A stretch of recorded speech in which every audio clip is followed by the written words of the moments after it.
I still remember the sound the spoon made when it touched the plate, an empty, tired clink that bounced around the kitchen like it didn't want to be there either. The tiles were cold, the air felt even colder, and everything smelled like overcooked oil and something that used to be soup. My throat burned. My eyes were swollen and hot. I didn't want to cry anymore, but the tears kept finding me, slipping down and mixing with the steam that rose like a warning I couldn't read. "Open your mouth," my mother said, not shouting, not whispering, just that hard voice she used when she was already at the end of herself. "It's just one more spoon, and then you're done." Just one more spoon had been said too many times. I turned my face away. The metal touched my lip, and it was like pressing fire on a bruise. I flinched. Please stop forcing me," I said, the words tangled, my chest shaking. "It hurts." "It doesn't hurt," she answered. "You're making it up because you think you don't have to listen." Her fingers tightened around my shoulder. I stared at the table and tried not to make any sound. If I made a sound, the spoon would come faster. On the wall, the clock ticked with a lazy, cruel rhythm. The kitchen light flickered once, then steadied, cold, almost blue. The plate in front of me had a dull gray shine and a few pieces of something I didn't want to name. I felt small. Smaller than my own chair. Smaller than the spoon. "I can't swallow," I said, barely above a breath. "Then stop crying and do it." The spoon came closer. I pressed my lips shut. The door handle turned. A warm light slid into the kitchen like a hand finding yours in the dark. It touched the edges of the table, the handle of the spoon, the curve of my cheek. I looked up. A man stood in the doorway, breathing as if he had run, eyes wide and shocked, like he was seeing a fire inside our house. He wore a dark suit, not like on TV rich people, but clean, strong, like he belonged to a world where plates never went gray and lights never flickered. "Stop," he said, and his voice cut through the room without shouting. "Please. Stop." My mother's hand froze mid-air. The spoon hovered between us. She turned her head slowly, as if afraid to move anything that might break. "Who are you?"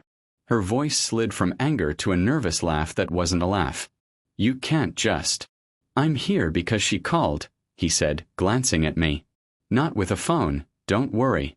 With the only signal a child has when adults won't listen." He stepped forward. The warm light followed him, and I felt it on the back of my neck like a blanket that finally found me. My mother straightened. "You don't get to walk into my kitchen and tell me how to feed my daughter." The man's eyes didn't leave mine. "What's your name?" he asked gently. I opened my mouth, but the pain in my throat made the first sound crack. "Lena," I said. "Lena," he repeated, like he was testing the way it fit in his mouth. "I'm Mark." His gaze flicked to the plate, then back to me. "Does it hurt when you swallow?" I nodded. "Has it been hurting for a while?" "Yes." The word came out like a secret trying to be brave. My mother sighed hard. "She exaggerates. She refuses food, then cries. Children do this. I'm trying to make sure she eats. That's what mothers do." Mark's jaw shifted a little, a slow, careful movement like he was holding back a storm. "Mothers also notice when something is wrong," he said, still gentle. "Not every pain is defiance. Sometimes a child's no is the body speaking." I watched his hands. They didn't shake. They were not angry hands. He set a small paper bag on the counter and took out a bottle of water and a carton of milk, the kind I saw in stores but never in our fridge. He opened the milk and poured a little into a cup, then walked around the table, never crowding me, giving the airtime to adjust. "Just a sip," he said. "Warm would be better, but let's see if this helps." My mother moved, blocking him. "You don't get to feed her. You don't get to." He stopped, looked at her. "I don't want to fight you," he said. "I want to help her. That's all." "Help." She let out that empty laugh again. "With what money?" "With your very expensive milk." "With listening," he said. "With not forcing." The kitchen went quiet. The clock kept pretending it didn't care. I stared at the small cup. A tiny cloud of steam rose from the food on my plate and bent toward the door like it wanted to escape too. "Lena," he said softly. Would warm milk help? Or tea? Does it hurt in your throat or here? He touched his collarbone lightly. Throat, I whispered. He nodded once, as if something clicked in his mind. He set the cup down within my reach, not pushing it, not asking again. Just waiting. Waiting felt like a miracle.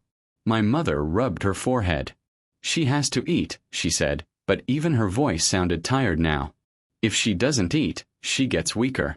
If she gets weaker, she gets sick. If she gets sick. Or she's already hurting, he said, and forcing makes it worse. I lifted the cup. The milk was cool, but the cup felt soft in my fingers compared to the hard spoon. I took a small sip. It didn't burn. The liquid slid across the sore place and made it less sharp. I took another sip. My shoulders dropped a little. Mark smiled, not the smile people give to end a conversation, the kind that falls off your face as soon as you turn away. It was a slow, quiet smile that stayed. Good. My mother watched me drink and something in her eyes fell like a curtain. She leaned on the counter. What am I supposed to do? She asked, almost to herself. I work. I hurry. I come home and there's still no time. She won't eat and I can't fail at this too. You didn't fail, Mark said. You just didn't hear the right thing yet. He reached into the paper bag again and pulled out a folded sheet of paper. A nutritionist I know wrote this for me, he said. Signs of swallowing pain in children. It's more common than people think. There's a clinic 2 streets over that can check her throat. No needles today. Just a look. If I cover the visit, will you take her? The spoon finally settled on the plate with a soft, defeated sound. My mother stared at the paper like it might judge her. Her shoulders sagged. I didn't know, she said, the words rough. No one told me. Now someone did, he answered. I finished the small cup of milk. The burn didn't disappear, but it moved back, like a monster taking one step away from the bed. I breathed. For the first time all day, I let the air go all the way in. Mark took a towel from a hook and, without asking, placed it under my elbows so the cold from the table wouldn't climb into my arms. It was such a small thing. It felt like being seen. The light above us flickered again. The warm glow from the doorway didn't. Tomorrow morning, he said. I'll be here at 8. We'll go together. My mother nodded slowly. 8, she repeated. He turned to me. Lena, he said. No more forcing. Not tonight. I looked at the spoon, at the plate, at the door. I nodded back. And in the small, quiet space where tears had been, something else finally arrived. Something that felt a little like trust. And a little like the first bite of food you actually want. The night after that first confrontation felt heavier than usual. The same smell of oil and boiled food clung to the walls, the same tired clock ticked on the wall, but there was a difference inside me. I had heard another voice in that kitchen, one that did not belong to fear. Mark's words, no more forcing, were still alive in my chest, glowing like a coal under ashes. My mother busied herself with the pot again, stirring as if the more she moved the spoon, the less she had to remember the shame of being stopped. Her shoulders were tense, her lips pressed together. She did not look at me. And I, still sore, pressed my palms flat against my knees, waiting for the moment the smell of food would become a command. But 8 o'clock the next morning came. The hallway outside filled with the sound of measured, confident steps. 2 knocks on the door. Calm but unyielding. My mother froze. She wiped her hands on the apron and stood still for too long, as though ignoring the sound might erase the man waiting outside. Then the second knock came, firmer. She opened the door a fraction. And there he was again, Mark. He wasn't smiling, but his eyes softened when they met mine. Behind him, the sun spilled through the doorway, dragging warmth into the small gray apartment. Ready? He asked gently. My mother's mouth curved into something between resistance and defeat. She doesn't need this, she muttered. Mark didn't raise his voice. He didn't need to. Yesterday you agreed. This is not about you. It's about her. His words settled like stones. My knees trembled, but my body moved before fear had the chance to chain me. I stood. He offered his hand. Not grabbing, not pulling. Simply offering. And I, desperate for something steady, reached out. His hand was warm. The walk to the clinic was short, but for me it felt like a march through another world. The streets buzzed with ordinary life. Cars passing, a vendor shouting about fresh bread, a boy chasing a ball. All of it felt distant. My eyes kept stealing glances at the man beside me. Who was he, really? Why was he here? Why was I worth his time? The clinic smelled of disinfectant and quiet authority. A young doctor with wire-rimmed glasses ushered us into a small room. He asked me to open my mouth, then peered inside with a small light. The beam burned across the sore places, and I fought the urge to flinch. When he leaned back, his verdict was calm but sharp. Esophageal irritation. Early inflammation, perhaps. Forcing solid food is dangerous. It worsens the damage. She needs soft meals, liquids, and time. Mark nodded as though the words only confirmed what he already knew. My mother's shoulders sagged. She stared at the floor, her face pale. "What's the treatment?" Mark asked. "Dietary changes, follow-up tests," the doctor explained. "Nothing life-threatening if care is taken. But if ignored..." He didn't finish. He didn't need to. On the way back, Mark stopped at a bakery. He bought fresh milk, soft bread, small pieces of fruit carefully wrapped in paper. He handed me a slice of apple. Thin, sweet, easy to chew. I bit into it, and the taste flooded my mouth like sunlight. My mother's lips trembled. "I just wanted her to eat," she whispered. "I work, I hurry, I try." I didn't know what else to do. Mark's reply came quietly, but it held weight. Sometimes love looks like pressure. But sometimes pressure hides the cry of pain. Mothers are not failures when they learn something new. We walked in silence until the apartment came into view again. My mother opened the door slowly, as if afraid of the walls themselves listening. Mark placed the grocery bag on the counter. "There's no shame in needing help," he said. "The shame is in refusing to listen when a child begs." His words filled the room with something sharper than anger. They filled it with truth. That night, I drank warm milk instead of pushing down spoons of fire. My throat still ached, but the liquid soothed instead of cutting.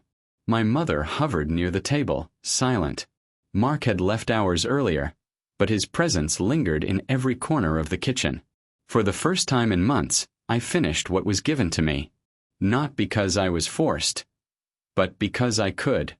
The following days blurred into a rhythm I had never known before. No more spoons pressed against my lips with anger. No more shouting when I turned my head away. Instead, there were cups of warm milk, bowls of broth, slices of fruit cut so small they almost melted on my tongue. My throat still burned, but the fire no longer ruled me. Mark visited often. Sometimes he brought groceries, sometimes only his presence. He never forced, never hurried. He asked questions instead, gentle ones, as though he believed my answers had value. "Does it hurt here?" he'd ask, pressing a finger lightly against his own throat. "Does warm tea make it easier?" Each time I felt something strange bloom inside me.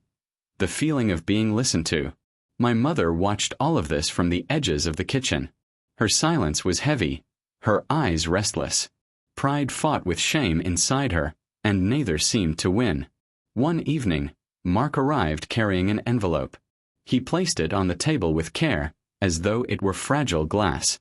"I asked a doctor friend to review her case," he said. His voice was calm, but his jaw was tight. He wrote this. My mother stiffened. Another paper. Another stranger telling me how to raise my daughter. "It's not about raising," Mark replied. "It's about seeing." She opened the envelope reluctantly, pulling out a single sheet. At the top were words in neat black letters. Medical observation. Esophageal irritation/malnutrition risk. The room froze. I didn't understand every word, but I understood enough. Irritation. Risk. Malnutrition. The letters stared up at me like proof that my pain wasn't imaginary. Mark tapped the paper lightly. "This is evidence. Forcing food isn't discipline. It's harm." And now it's written in black and white. My mother's hands trembled. I didn't know. Her voice cracked. I thought she was being stubborn. Children refuse food all the time. Children refuse food, yes, Mark interrupted softly. But they don't cry in pain every night. They don't beg for mercy at the dinner table. You heard her, but you didn't listen. The words landed like blows, but not against me. Against her. She sank into a chair, her head bowed, as if the weight of the truth finally pressed her down.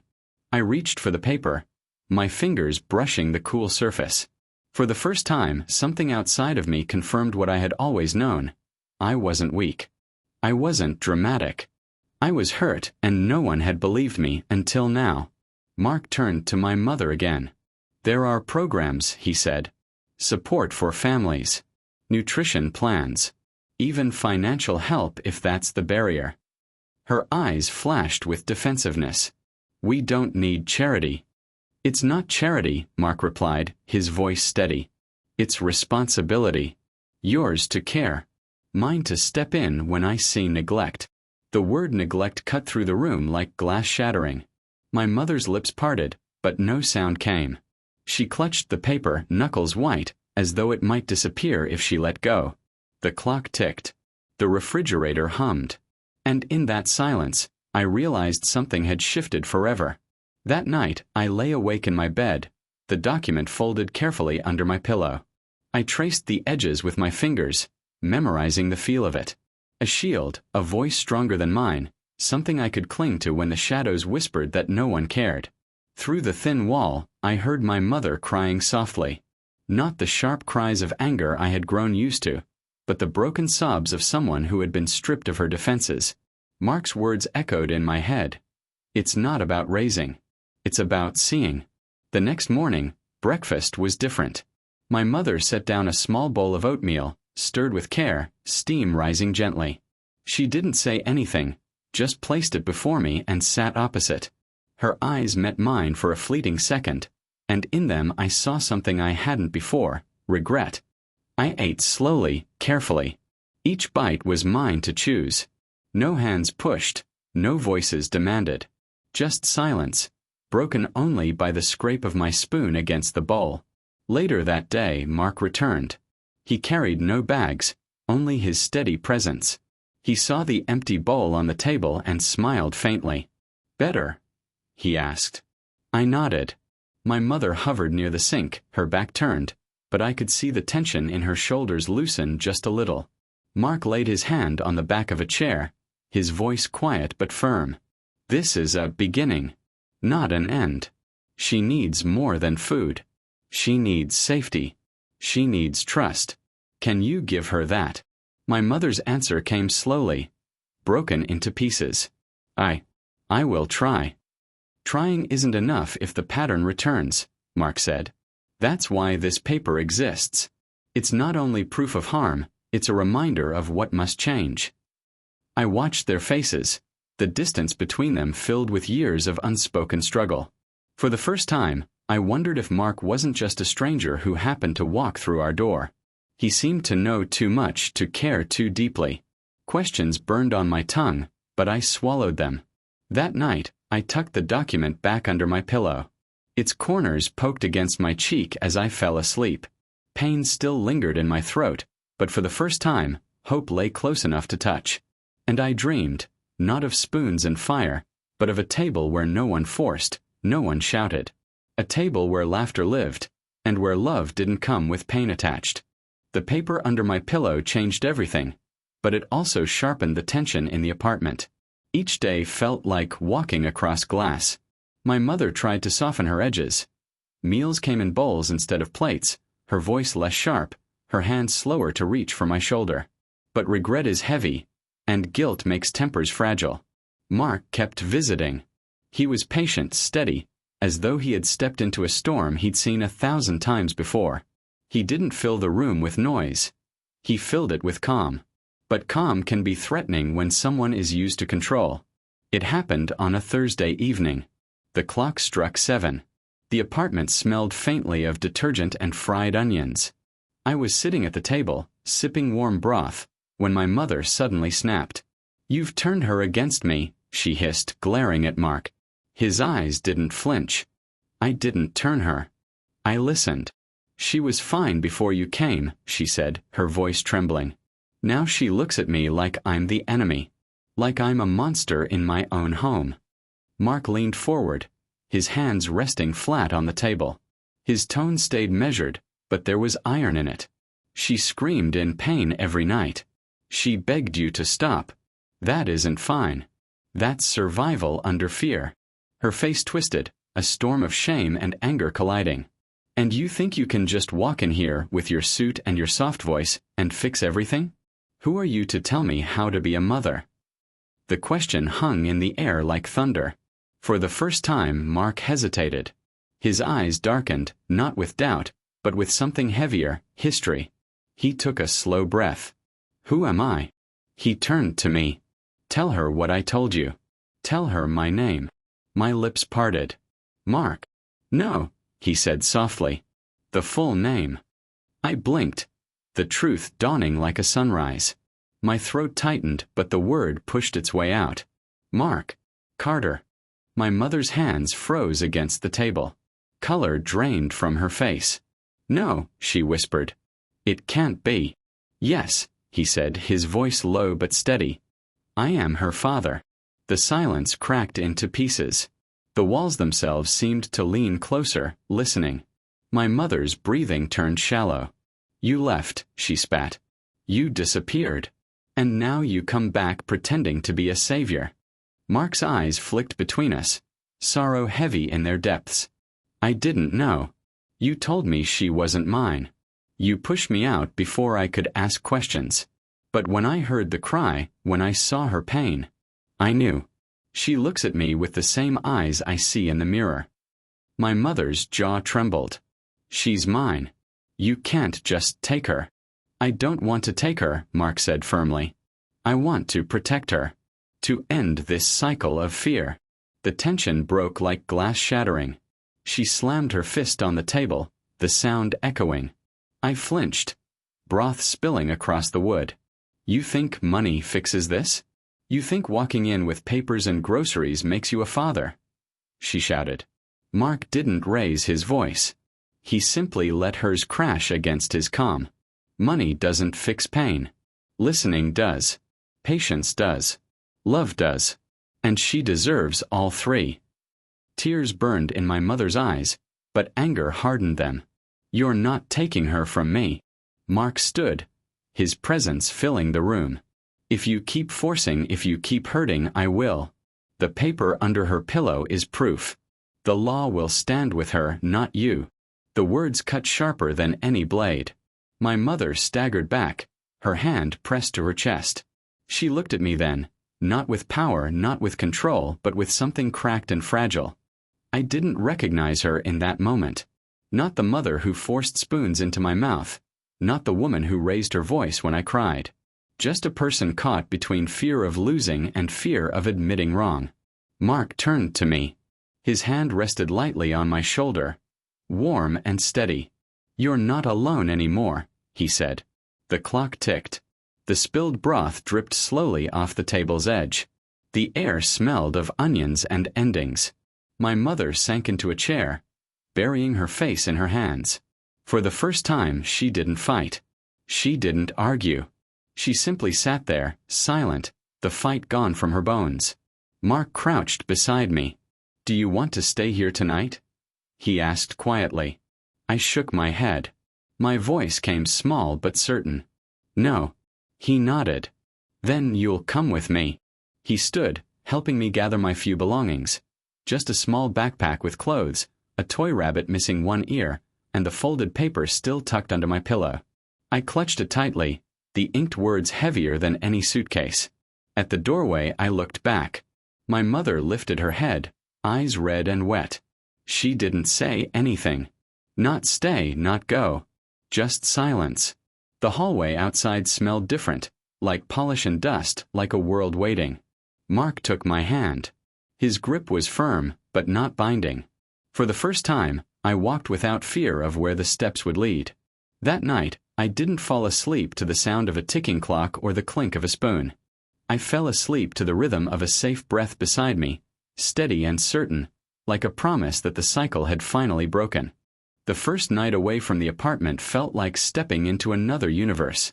Mark's home wasn't enormous, not the palaces I had imagined when I heard the word millionaire. It was warm.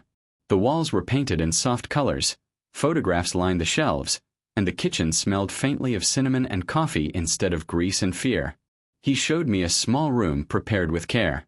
A bed with clean sheets, a lamp shaped like a little star, even a stuffed bear waiting on the pillow. "It's not much," he said, almost apologetically. "But it's yours." To me, it was everything.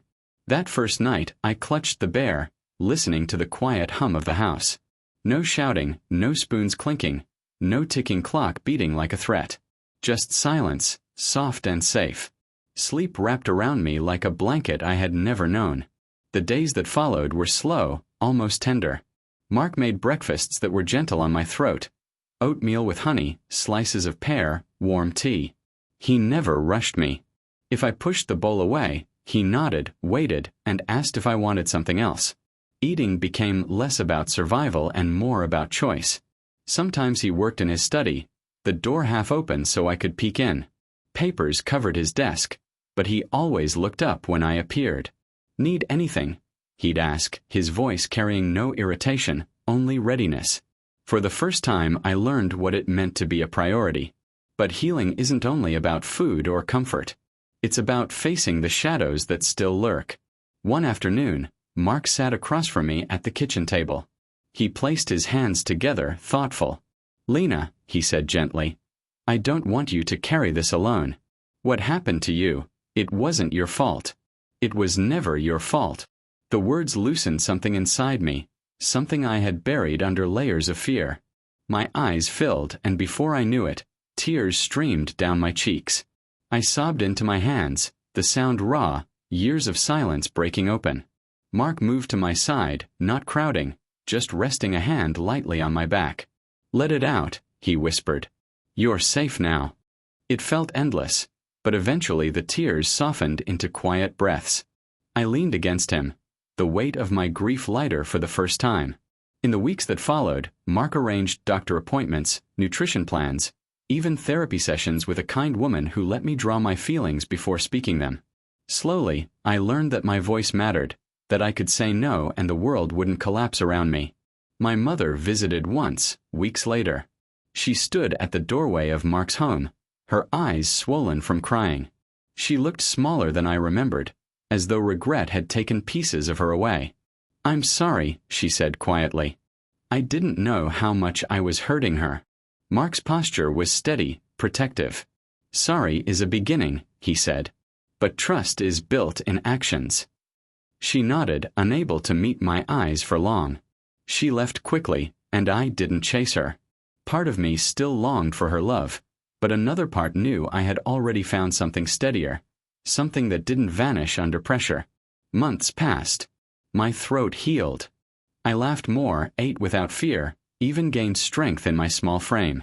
The girl who once whispered, "Stop forcing me," was fading into memory, replaced by someone braver, freer. One evening, Mark prepared dinner: roasted chicken, vegetables, warm bread. The table was set for two, but felt larger, as though it held space for every missing piece of my life. I looked at him, his sleeves rolled up, a faint smile on his face, and asked the question that had burned quietly for weeks. "Why did you come back?" He paused, setting down the dish. His eyes softened.